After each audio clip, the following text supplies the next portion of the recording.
보겠습니다. 보시면 우리가 왼쪽 여백 관련된 부분을 띄어쓰기 통해서 작업을 했습니다. 그래서 여러분들이 어절을 끊어지지 않도록 작업을 하게 되는데 우리가 많이 쓰는 게 자간장평이죠. 대부분. 그래서 우리 자간장평을 많이 쓰게 되는데 이제 보시면 자간은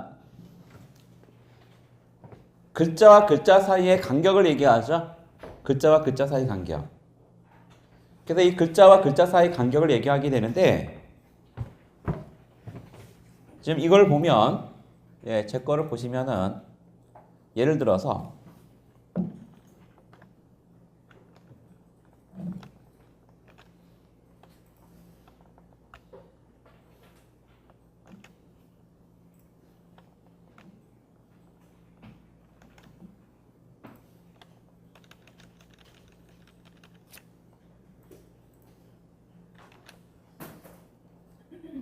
이거 봐주세요.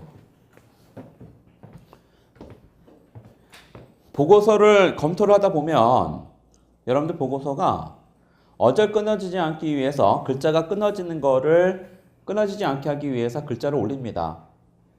올리는 과정에서 여러분들이 자간을 많이 이용하시기 때문에 글자 사이의 간격을 줄여서 여러분들이 글자 어절 끊는 거를 위로 올리게 되는데 맨 위를 보게 되면은 정무 3.0 가치의 조기 확산을 통해 라고 되어 있는 저 세부 내용에서 글자 사이 간격이 많이 붙었죠. 근데 밑에 있는 중앙부처 지자체 국정과제 같은 경우에는 하이픈인데 자간을 조절 안 했죠. 그러니까 더 넓어 보이죠. 상대적으로. 마찬가지로 밑에서 참고사항에서 우리가 이제 자간을 줄였습니다. 상당히 좁아 보여요. 왜냐하면 또 밑을 보게 되면은 자간 조절 안 했거든요. 그래서 자간 조절하고 조절하지 않고 또 자간 조절하고 자간 조절하고 이런 식으로 여러분들이 문서를 만드시면은 지저분해요. 보기도 안 좋고. 본인이 보기에는 괜찮아요. 본인이 작성했으니까. 괜찮아 하면서 위안을 삼아요. 괜찮아. 이 정도야 괜찮아. 보이는데 뭘 하고 이제 넘기거든요. 근데 과장님께서는 계속 안경 쓰고 벗고 보고 하는데 잘 안 보이시는 거예요. 대부분. 그래서 여러분들이 이제 보시면 우리 보고서 작성할 때 자간은 기본이 0인데 우리가 보고 작성하면 가장 보기 좋은 게 -10가징이에요. -10가징은 보기가 좋습니다. 근데 어쩔 수 없이 글자 하나가 떨어져서 올려야 되는 상황에서 자간을 줄이면 -13에서 -18까지 올라올 거예요. 만약에 최대한 여러분들이 자간을 조절한다면 -10이 가장 보기 좋은데 최대 -20이에요. 그래서 -20까지는 괜찮은데 -20이 넘어가면 무조건 두 줄로 쓰세요. 절대 20이 넘어가면 안 됩니다. 절대 20 넘어가면 안 돼요. 가장 좋은 게 -10이에요. -10에서 끊어주는 게 가장 보기 좋아요. 보고서를 잘 쓰신 분들은요. 이거를 -20 넘어가서 밑에 두 줄로 안 써요. 잘 쓰신 분들은 보고서 문맥을 바꿔요. 보고서 글을 바꿔요. 그래서 글자를 올립니다. 그래서 개조식으로 작성하면서 문구를 살짝 수정해서 끌어올린다는 얘기죠. 그래서 여러분들이 이 수업을 받고 나서 그 다음에 이제 보고서 작성, 글쓰기나 이런 걸로 넘어가셔야 돼요. 그래서 이 문구 과정을 찍었잖아요. 그래서 이 보고서 꾸미기가 이게 1단계고 2단계로 넘어가면은 유형별 보고 작성이에요. 근데 이제 지금 서울시에 찍은 그거 무크는 작년에 제가 찍었는데 다시 찍어야 될 거예요. 그거는 조금 내용을 좀 수정을 해야 됩니다. 왜냐면 그때는 준비 없이 막 그냥 촬영을 하겠다라고 했기 때문에 찍었는데 근데 좀 계획을 짜서 여러분들이 좀 이 과정과 급여 차이 날 수 있도록 해야 됩니다. 그리고 나중에 시간이 되시면 여러분들이 내년에 유형별 보고서 작성 과정을 5세예요. 대부분. 그래서 뭐 제가 몇 기수를 할지는 모르겠어요. 제가 그 1순위이기 때문에 제가 과정을 내가 먼저 날짜를 선정하는데 그 맞춰서 오시면은 더 도움이 되지 않을까 좀 싶습니다. 대부분. 그래서 거기에서 약간 보고서에 문구들 있죠. 그걸 좀 정리해 드려요. 왜냐하면 추진 배경에서 자주 나오는 글꼴이 있고요. 글이 있고 단어가 있고 현황 및 문제점에서 나오는 단어들이 있어요.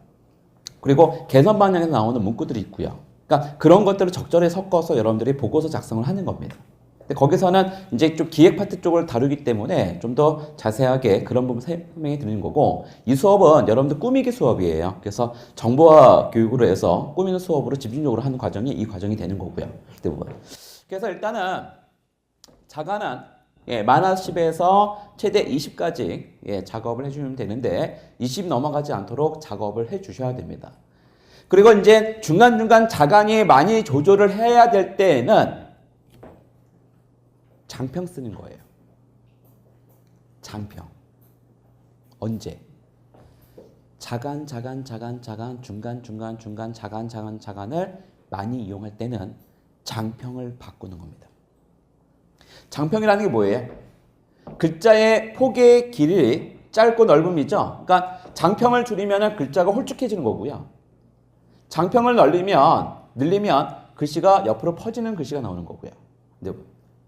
그래서 이 장평을 줄임으로써 간격을 줄이면서 끊어진 어절을 위로 올립니다. 그래서 얘 같은 경우에는 기본이 100이에요.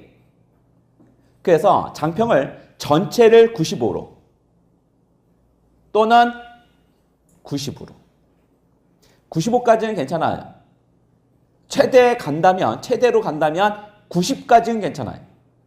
근데 90 넘어가면 안 돼요. 절대로. 장평은 95에서 90까지 세팅은 괜찮아요.